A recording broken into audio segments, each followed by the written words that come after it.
मेरा नमस्कार। बीए द्वितीय वर्ष सेमेस्टर तीसरा तृतीय सत्र संपूर्ण हिंदी पाठ्यक्रम की ये मैराथन क्लास में आप सभी का अभिनंदन है।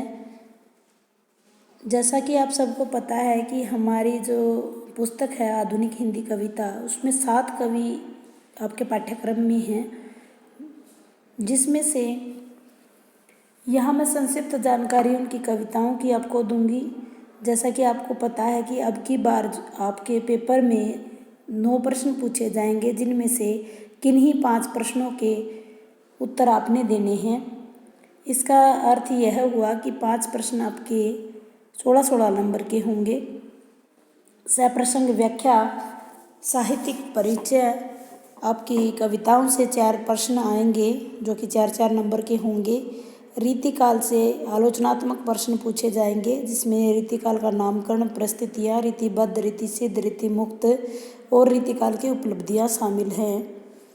उसके बाद प्रयोजनमूलक हिंदी है, जो हिंदी कंप्यूटिंग और अनुवाद, कंप्यूटर, इंटरनेट और ईमेल, ये 3 विषयों में से एक प्रश्न आएगा आपका। और मशीनी अनुवाद और अनुवाद की परिभाषा और स्वरूप, इनमें से एक प्रश्न आएगा, यानी करना होगा आपने। तो सभी 5 प्रश्न आपने करने हैं। आइए शुरुआत करते हैं। अयोध्या सिंह उपाध्याय अरिहोद, जो कि उनका उपनाम है, उनसे। 1865 में उनका जन्म हुआ, 1947 में मृत्यु हुई। जन्म उत्तर प्रदेश के आजमगढ़ में हुआ।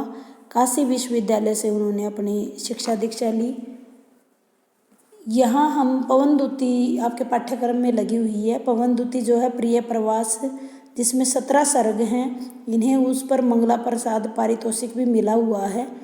यहाँ राधा की मनोदशा का वर्णन है। पवन को एक दूती बनाकर, दूती का मतलब संदेश वाहिका बना करके भेजा जाता है। राधा अपने मन की दशा श्री कृष्ण के सामने प्रस्तुत करती है, लेकिन यहाँ पर कवि की जो दृष्टि है वो दूर तक गई है। राधा को सिर्फ विरह व्यथा का प्रतीक नहीं माना है, उन्होंने उसको एक देश प्रेमिका और एक कर्तव्यनिष्ठता, एक बुद्धिमती और एक विवेकी नागरिक की भांति उन्होंने उसको प्रस्तुत करने की कोशिश की है। आइए दूसरे कवि पर चिंतन करते हैं। मैथिली शरण गुप्त हैं, जिनका जन्म 1886 में चिरगांव झांसी में हुआ। उन्हें पद्म भूषण से अलंकृत किया गया। उन्हें राष्ट्रकवि की उपाधि मिली। 1964 में उनका निधन हुआ। भारत भारती 1912 में, जिसका प्रकाशन काल है, उनको राष्ट्रकवि की उपाधि दिला दी। राष्ट्रकवि की उपाधि उन्हें गांधी जी ने दी। यहाँ पाठ्यक्रम में 3 रचनाएं उनकी लगी हैं, जयद्रथ वध, भारत भारती और संदेश यहाँ मैं नहीं स्वर्ग को लाया हूँ। आइए जयद्रथ वध की बात करते हैं। जयद्रथ वध एक खंड काव्य है जो 1910 में प्रकाशित हुआ। महाभारत के अभिमन्यु के वध होने के बाद की घटना के ऊपर यह आधारित है। इसमें अर्जुन शपथ लेता है कि शाम होने से पहले जयद्रथ का वध कर देगा, लेकिन जो कौरव पक्ष है वो जयद्रथ को छुपा देता है। लेकिन श्री कृष्ण भी कूटनीति का सहारा लेते हैं और बादलों में सूर्य को छिपा देते हैं, और वो अर्जुन की आत्म हत्या या आत्म जो दहन है उसकी देखने के लिए जयद्रथ बाहर निकल आता है और अर्जुन उसका वध कर देता है। इसमें कूटनीति का प्रयोग जो कृष्ण के द्वारा किया गया है उस पर विवेचन है। दूसरी जो रचना है भारत भारती, जो कि 1912 जिसका प्रकाशन वर्ष है, राष्ट्रकवि की उपाधि दिलाने वाला।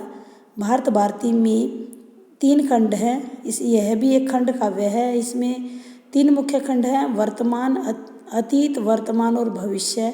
यहाँ पर अतीत का गौरवगान किया गया है जो हमारे पाठ्यक्रम में है। तीसरा जो है संदेश मैं यहाँ नहीं लेके आया हूँ, वो साकेत का एक लघु अंग है। इसमें 31 सर्ग हैं, जिसमें से 8वां सर्ग ये है लोक कल्याण को इसमें प्रथम माना गया है और धन को गौण स्थान दिया गया है। आइए तीसरे कवि की बात करते हैं, जयशंकर प्रसाद, जो 1889 में काशी के सुगनी साहू परिवार में पैदा हुए। जयशंकर प्रसाद छायावाद के प्रवर्तक कवि हैं। झरना, आंसू, लहर, कामायनी उनकी प्रमुख काव्य संग्रह हैं। कामायनी का आनंद सर्ग हमारे पाठ्यक्रम में लगा हुआ है। कामायनी जो कि जयशंकर प्रसाद की प्रसिद्धि का काव्य है, यह महाकाव्य है। 1935 इसका प्रकाशन वर्ष है। इसके 3 मुख्य पात्र हैं, मनु, श्रद्धा और इड़ा। वृषभ जो है वो धर्म का प्रतीक है और यात्रीगण आम जनता का प्रतीक है। इसके अंदर 15 सर्ग हैं और जो आनंद सर्ग है वो इसका अंतिम सर्ग है। कामायनी जगत की मंगल कामना का प्रतीक है। आनंद लोक में जड़ और चेतन की समरसता का प्रतीक है। आगे लगा हुआ है आंसू, जो कि विरह काव्य है। प्रेम और सौंदर्य, मिलन और वियोग का मार्मिक वर्णन इसमें किया गया है। वेदना की असीम गर्जन इसमें सुनाई पड़ती है। करुणामयी हृदय में विकल रागिनी निरंतर बसती रहती है। आंसू जो है वो विरह काव्य है। चौथा प्रमुख कवि है सूर्यकांत त्रिपाठी निराला, जो कि 1896 में जिनका जन्म हुआ और मेदिनीपुर बंगाल के रहने वाले हैं। बंगाल में बंगाली भाषा बोली जाती है, लेकिन हिंदी की पत्र पत्रिकाएं पढ़ करके वो हिंदी से इतने जुड़ गए कि हिंदी साहित्य में सूर्यकांत त्रिपाठी निराला का एक बड़ा नाम हो गया है। समन्वय, मतवाला और सुधा जैसी पत्रिकाओं का संपादन उन्होंने किया। सरोज स्मृति, राम की शक्ति पूजा उनकी प्रसिद्धि के प्रमुख कारण है। उनकी जो चेतना है वो प्रगतिवादी चेतना है। यहाँ हमारे पाठ्यक्रम में सबसे पहली जो कविता लगी हुई है वो विधवा है। इसमें भी प्रगतिवादी चेतना का स्वर दिखाई देता है। परिमल काव्य संग्रह से ली गई है ये। विधवा नारी की जो दूसरों पर आश्रित रहती है, दुख बांटने वाला उसका कोई नहीं होता, उसके आंसुओं की अनदेखी आज के समाज में भी ऐसे ही होती है, इसलिए यह कविता आज भी उतनी ही प्रासंगिक है। इसके बाद दूसरी जो कविता लगी हुई है बादल राग, यह भी प्रगतिवादी स्वर को लिए हुई है। अनामिका से ली है, उसके 6ठे खंड से। बादल क्रांति का प्रतीक है। क्रांति जो कि पूंजीवादी वर्ग के लिए, शोषक वर्ग के लिए चिंता का कारण है, जबकि जो नन्हे पौधे हैं, मजदूर वर्ग है, उसके लिए शोभा पाते हैं वो इस समय में, उन पर ज़्यादा फर्क नहीं पड़ता है। तीसरी जो कविता है जागो फिर एक बार, जलियांवाले हत्याकांड के विरोध में एक ओजस्वी कविता है और देश की आत्मा को झकझोर देने वाली कविता हम कह सकते हैं। नूतन कल्पना और नवीन शैली का प्रयोग इसके अंदर किया गया है। चौथी जो कविता है वह तोड़ती पत्थर, अनामिका से ही ली गई है। जो कवि हैं उन्होंने महसूस किया है कि एक सड़क के एक और छायादार वृक्षों की छाया है और दूसरी तरफ लू में लहूलुहान पसीने से तरबतर हथौड़ा हाथ में लिए हुए युवती है। उसको देखकर इलाहाबाद के राह में तोड़ती पत्थर, यानी समाज के अंदर फैली हुई जो आर्थिक भिन्नता है उसको स्पष्ट जाहिर करती है। अगले जो पाठ्यक्रम में कवयित्री लगी हुई है महादेवी वर्मा हैं, जो 1907 में उत्तर प्रदेश के फर्रुखाबाद में जन्म हुआ। 11 वर्ष की अल्पायु में ही विवाह हो गया। 1900 कुछ समय जो पठन पाठन छोड़ना पड़ा उन्हें। 1933 में संस्कृत में उन्होंने MA किया और फिर वो आजीवन पठन पाठन में लगी रही। उन्हें आधुनिक मीरा कहा जाता है, विरह की देवी और रहस्यवादी कवयित्री भी कहा जाता है। यहाँ उनकी 4 कविताएं लगी हुई हैं। कह दे माँ अब मैं देखूं, ये रश्मि से ली हुई कविता है। चारों तरफ बिखरी हुई पीड़ा को प्रकृति के माध्यम से, प्रकृति को माँ कह करके वो पुकारती हैं, अपनी वेदना को जाहिर कर देती हैं। अगली कविता है कौन तुम मेरे हृदय में, ईश्वर और असीम सत्ता के प्रति उनकी जिज्ञासा, आस्था, उनसे विरह और मिलन की अनुभूति को वो महसूस करना चाहती हैं। इस कविता का जो उद्देश्य है यही है। दुख की बदली में असीम सत्ता के मूर्त रूप वो देती हैं और वेदना की अतिशयता और दुख को साध्य और साधना का पात्र या साधन मानती हैं। अगली जो कविता है, वे मुस्काते फूल नहीं, अलौकिक प्रियतम के प्रति अमर लोक की तुलना इस लोक से करती हुई दिखाई देती हैं। कवयित्री उनके दिए गए उपहारों को ठुकरा देती हैं और अपना अलगाव, अपना अस्तित्व अलग बनाए रखती हैं। अगले जो कवि हैं वो रामधारी सिंह दिनकर हैं। मुंगेर बिहार में 1908 में जन्म हुआ। 1952 में राज्यसभा के सदस्य मनोनीत हुए। भागलपुर विश्वविद्यालय के कुलपति भी रहे। 1965 में केंद्रीय सलाहकार समिति के अध्यक्ष रहे और 1974 में उनका निधन हो गया। संस्कृति के 4 अध्याय पर उन्हें साहित्य अकादमी पुरस्कार और उर्वशी पर ज्ञानपीठ पुरस्कार उन्हें मिला। पद्म भूषण से भी वो अलंकृत हुए। यहाँ उनका एक प्रबंध काव्य की कुछ अंश लगे हुए हैं। चतुर्थ सर्ग से कुरुक्षेत्र के चतुर्थ सर्ग का शांति पर्व हमारे पाठ्यक्रम में शामिल है, जिसमें युधिष्ठिर और भीष्म में युद्ध के बाद यानी महाभारत के युद्ध के बाद की संवाद को दिखाया गया है। महाभारत के कारणों को खोजने की कोशिश की गई है। अनीति, अभिमान, स्वार्थ और द्वेष से प्रेरित होकर कि किस प्रकार से जीत के लिए क्या क्या कार्य किए गए, सभी पर विवेचन और चिंतन इसके अंदर किया गया है। अंतिम हमारे कवि हैं भारत भूषण अग्रवाल, जो कि तारक सप्तक के कवि हैं, जिनका जन्म 1919 में मथुरा उत्तर प्रदेश में हुआ। MA इंग्लिश से किया हुआ और दिल्ली विश्वविद्यालय से PhD की डिग्री इन्होंने हासिल की। समाज सेवक के रूप में ये पूरा आजीवन कार्य करते रहे। साहित्य अकादमी पुरस्कार भी इन्हें मिला है। इनकी 3 मुख्य कविताएं यहाँ पर हैं। आने वालों से एक सवाल, जो भी विदेशी आते रहते हैं उनसे वो एक ही सवाल पूछते हैं कि हिंसा और सांप्रदायिकता की जो भावना है वो बढ़ती जा रही है। हिटलर और नेहरू का दृष्टांत देते हुए वे कविता में समझाते रहते हैं। अगली कविता है दूंगा मैं। उन्होंने बताया है कि परंपरा और आग के बारे में बात की है कि साधारण से साधारण व्यक्ति भी इतिहास को बनाने में अपना योगदान दे सकता है। कहने का मतलब अस्तित्व के ऊपर बात की है कि मैं भी यानी आम से आम व्यक्ति भी कुछ भी इतिहास को योगदान कर सकता है। अगली कविता है फूल के बोल। इसमें संदेश छिपा हुआ है कि फूल की भांति त्याग और बलिदान हमेशा करते रहना चाहिए। फूल जिस प्रकार अपनी सुगंध चारों तरफ फैलाता है, तो वही हमें भी इसी प्रकार की सीख लेनी चाहिए। आगे हमारे जो पाठ्यक्रम में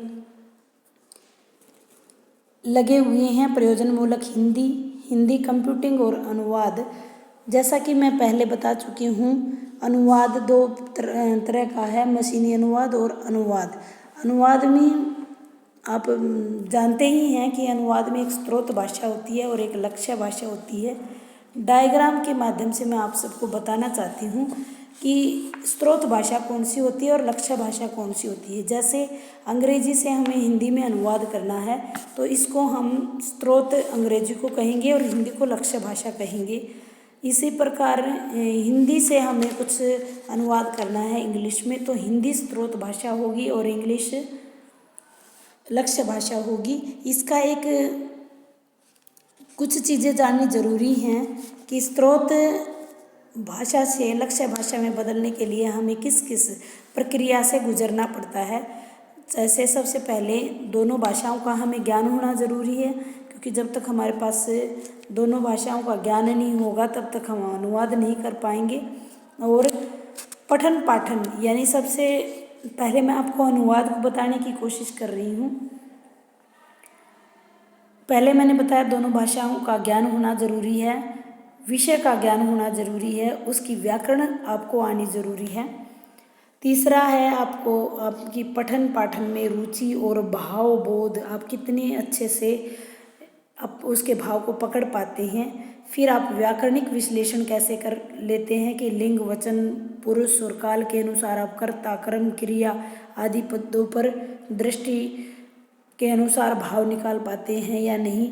और अंतिम होता है चयन और संयोजन, कि आपने किसी भाषा से चीज़ों को पढ़ा है, फिर उसको ग्रहण किया है, ग्रहण के बाद आप विश्लेषण कितना अच्छा कर पाते हैं। यही चयन और संयोजन है। ये प्रक्रिया स्रोत भाषा से लक्ष्य भाषा में बदल देती है।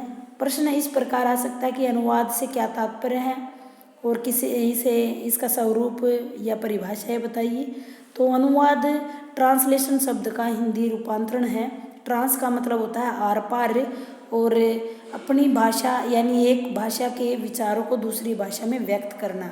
जैसे परिभाषाओं की अगर मैं बात करूं तो डॉक्टर भोलानाथ तिवारी के अनुसार एक भाषा में व्यक्त विचारों को यथासंभव समान और सहज अभिव्यक्ति द्वारा दूसरी भाषा में व्यक्त करने का प्रयास ही अनुवाद है। दूसरा मैं पूर्णचंद टंडन के अनुसार बताना चाहूँगी कि मूल पाठ में निहित भावों विचारों को अल्प भाषा में अक्षुण रूपांतरित करने, सौंदर्य उपकरणों को सहज रूप से अभिव्यक्त करने की संप्रेषण प्रक्रिया को ही अनुवाद कहते हैं। आचार्य देवेंद्र नाथ शर्मा के अनुसार विचारों को एक भाषा से दूसरी भाषा में रूपांतरित करना अनुवाद है। अनुवाद किसी भाषा के संदेश को अन्य भाषा में अंतरण करना अनुवाद कहलाता है। अनुवाद के लिए मैं बता ही चुकी हूँ। इसके स्वरूप में भी आप यही पॉइंट डाल सकते हो। भाषा ज्ञान होना, विषय का ज्ञान होना, पठन और भाव बोधन होना, व्याकरणिक विश्लेषण करने की क्षमता होना और चयन व संयोजन की क्षमता होना, शैली और सौंदर्य की समझ होना। इसके बाद ही आप डायग्राम बना सकते हो। और फिर कि हिंदी में अनुवाद की क्या भूमिका है, तो सबसे पहले विविध भाषाओं को अगर जानना है, हमें विविध भाषाओं में ज्ञानार्जन करना है, तो अनुवाद की हमें आवश्यकता पड़ती है। भूमंडलीकरण की प्रक्रिया को अगर विस्तृत करना है तो भी हमें अनुवाद की आवश्यकता पड़ती है। विभिन्न देशों से संबंध स्थापित करने हैं, उनके वाणिज्य, विधि, ज्योतिष, भूगोल, व्याकरण, दर्शन सभी विषयों को अगर जानना है और देशों के साथ संबंध अच्छे स्थापित करने हैं तो भी हमें अनुवाद की आवश्यकता होती है।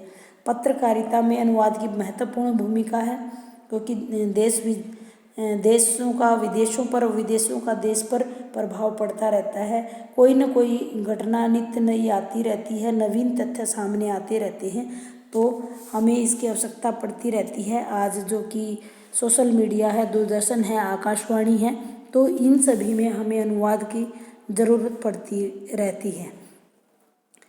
जैसे संवैधानिक आवश्यकताओं की अगर बात करूं तो मैं राजभाषा हिंदी में अगर हमें किसी चीज़ की आवश्यकता है तो भी इसमें भी हमने 3 हिस्से बनाए हुए हैं। क ख ग भागों में बांटा है कि हिंदी भाषा वाले प्रदेशों को क में, ख में हम उससे मिलते जुलते प्रदेशों को, और ग में हमने जो हिंदी प्रदेश हैं उनको शामिल किया गया है।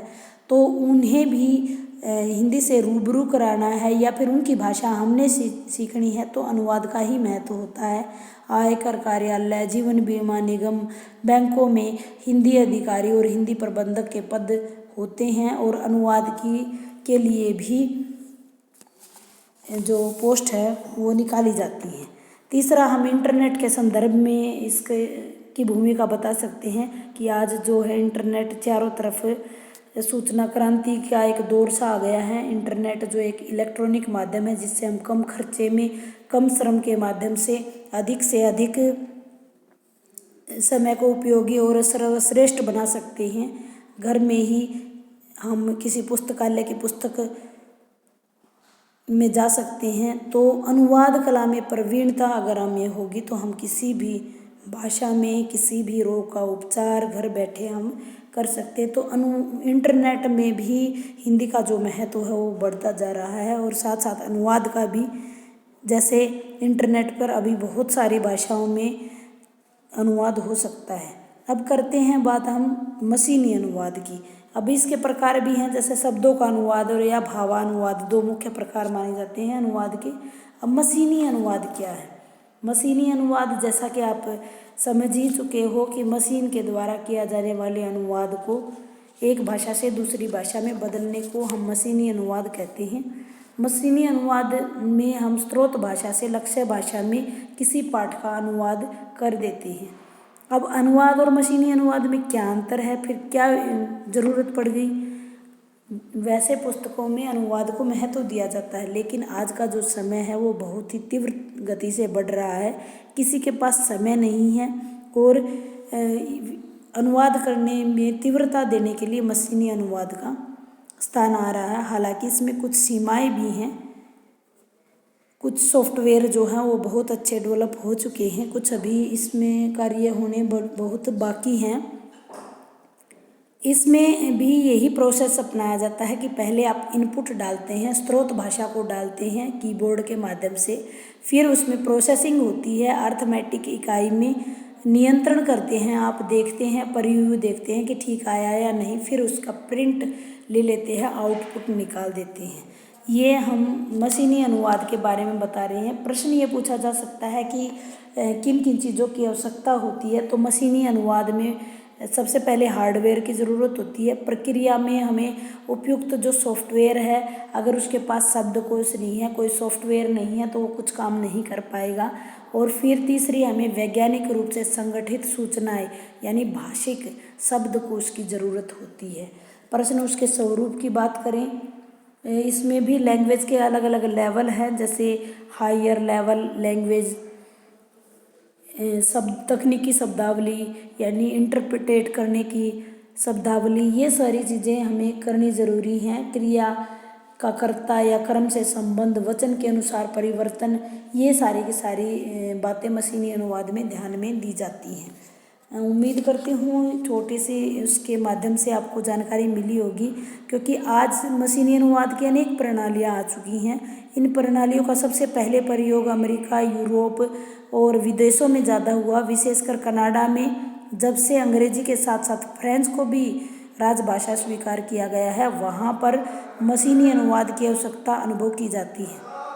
हमारे देश में संविधान में 15 भाषाएं स्वीकृत हैं। अब भी मशीनी अनुवाद नितांत आवश्यक है। अनुवाद सिस्टम से का संबंध कंप्यूटर से है। कंप्यूटर उसका महत्वपूर्ण अंग है। मशीनी अनुवाद के सभी घटक होते हैं और मशीन के रूप में कार्य करने के लिए हम सब आज मजबूर हैं। सिस्टम के लिए अनेक मॉड्यूल होते हैं। प्रत्येक मॉड्यूल का एक विशेष कार्य होता है। जब तक सिस्टम चालू किया जाता है, स्रोत भाषा की कुछ सामग्री, कुछ मॉड्यूल में संशोधन होते रहते हैं। उसमें कुछ कमियां भी होती हैं। मॉडल कहाँ काम करेगा, किस प्रकार की लक्ष्य भाषा, स्रोत, इस भाषा की सामग्री फीड करनी होगी और बाद में अनुवाद आउटपुट के माध्यम से चीज़ें निकलेंगी। प्रत्येक व्याकरण और अनुवाद में डाटा को समायोजित करने के लिए बनाए गए अनुवाद में अनेक मॉड्यूल आजकल शामिल हैं। अनुवादक अनुभवी और व्याकरणिक नियमों का ज्ञाता होना जरूरी है। परसर की स्मृति से ही यह नियम फीड किया जाता है, यानी सब कुछ अपने आप नहीं होता, इसको भी सारी चीज़ें फीड करने की ज़रूरत होती है। डॉक्टर कैलाश चंद्र भाटी ने इस दिशा में भारत में बहुत ज़्यादा काम किया है। प्रत्येक जो भाषिक पक्ष है वो काफ़ी उलझा हुआ और मुश्किल होता है। व्याकरण के सिद्धांत और कोश की सहायता के बिना मशीन जो है ये कार्य नहीं कर सकती है। कुछ जो है शब्दों का अनुवाद बड़ा ही बेतुका और अटपटा भी कर देती है। तो मशीन की अपनी सीमाएं भी हैं, उसका एक विशाल शब्दकोश नहीं है। अभी बहुत सारा कार्य इसमें करना बाकी है। आइए अगले विषय की तरफ चले, इंटरनेट। आज का जो कंप्यूटर, आपको सबके घरों में कंप्यूटर हो चुका है। कंप्यूटर किसे कहते हैं, कंप्यूटर के लिए क्या क्या चीज़ें ज़रूरी हैं, ये आप आराम से कर ही लोगे। ईमेल भी आप लोग सभी प्रयोग करते हैं कि ईमेल में ईमेल आईडी कैसे बनाई जाती है, मेल कैसे करते हैं और मेलों को किस प्रकार से देखा जाता है। सबसे पहले मैं थोड़ा सा बता देती हूँ आपको कि जीमेल पर ईमेल अकाउंट बनाते समय में क्या क्या करना होता है। सबसे पहले कंप्यूटर को हम इंटरनेट से जोड़ते हैं और उसके एड्रेस बार में हम www.gmail.com टाइप करते हैं और एंटर की दबा देते हैं। जीमेल का पेज खुलता है। हम साइन अप फॉर जीमेल के लिए क्लिक करते हैं। साइन अप करने के बाद एक फॉर्म सा खुल जाता है। उसमें हम अपनी आवश्यकता अनुसार जो जानकारियाँ पूछी गई हैं कि फर्स्ट नेम आपका क्या है, लास्ट नेम आपका क्या है, वो हम भर देते हैं। उसके बाद हम लॉगिन, जो हम इच्छित यूज़र नेम चाहते हैं तो वो हमें दिखाता है इससे संबंधित। तो जो भी वो एक ही होना ज़रूरी होता है, किसी दूसरे का होगा तो आप नहीं बना पाओगे। और फिर उसमें पासवर्ड सेट करना होता है। गूगल की शर्तों के अनुसार पासवर्ड जो है 8 अंक उसके निर्धारित करने होते हैं, जिसको आप किसी भी उसमें रख सकते हो, और ये जो पासवर्ड है वो गोपनीय रखना होता है। सभी के पास आजकल जो है जीमेल का अकाउंट होगा, जीमेल का अकाउंट होगा, आप सब देख सकते हो। जीमेल पर किस प्रकार से आप देखते हो, जैसे जीमेल के मैं कुछ उदाहरण दे देती हूँ। ravi@hotmail.com, suresh@gmail.com। इस प्रकार से आप कर सकते हो। कोई भी फाइल नथी करनी होती है इसमें, तो वो भी आप इसमें अटैच कर सकते हो। सारे के सारे आपको इंस्ट्रक्शन मिलती रहेंगी और उसके बाद आप कर सकते हो। फिर इंटरनेट का स्वरूप और उपयोगिता आते हैं, वो आराम से आप कर ही लोगे कि इंटरनेट के बिना आजकल तो जो है कुछ भी करना असंभव है। सबसे महत्वपूर्ण जो मैं बताना चाहूँगी, इंटरनेट की शैक्षिक उपयोगिता, जो कि मुझे इम्पोर्टेंट प्रश्न लगता है, और जो कोरोना काल आया है उसमें ये रामबाण भी सिद्ध हुआ है।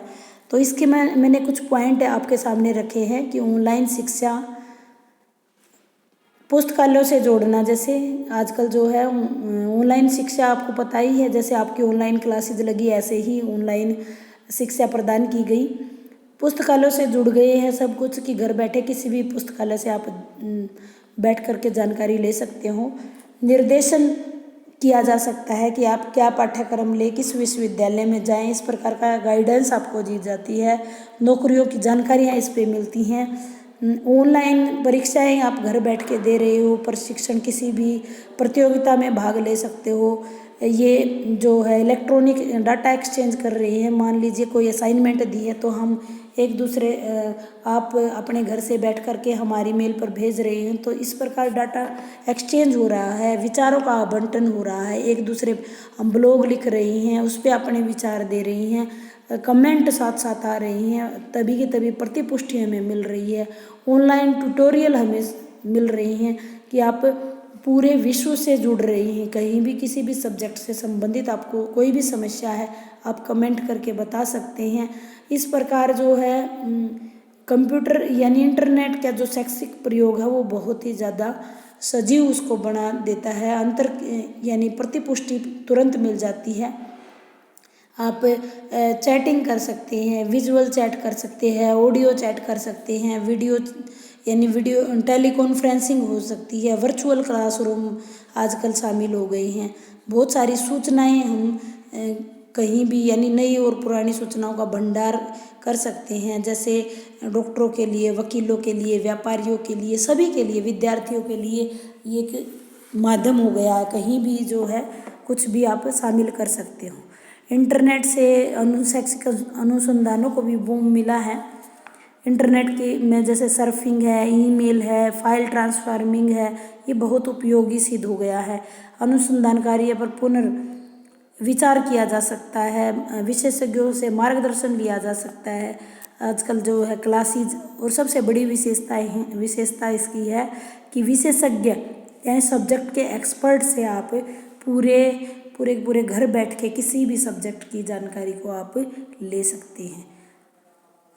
ये आप इसके अंदर डाल सकते हैं। इसके बाद जो रीतिकाल है, रीतिकाल की मुख्य मैं चीज़ें आपको बताने की कोशिश करती हूँ। एक छोटा सा रीतिकाल के बारे में मैंने पहले भी वीडियो आपको डाले हैं, जो समय सीमा मैं पहले बता चुकी हूँ। संवत 1700 से लेकर 1900 तक इसके मुख्य 4 प्रश्न बनते हैं। रीतिकाल का नामकरण की समस्या, रीतिकाल की विशेषताएं और रीतिकाल की विशेषताएं और रीतिकाल की प्रवृत्तियां, रीतिबद्ध, रीतिसिद्ध और रीतिमुक्त, ये इसकी मुख्य विशेषताएं आपके सामने प्रस्तुत की हैं। उम्मीद करती हूँ आपको जानकारी सारी मिल गई होगी। धन्यवाद।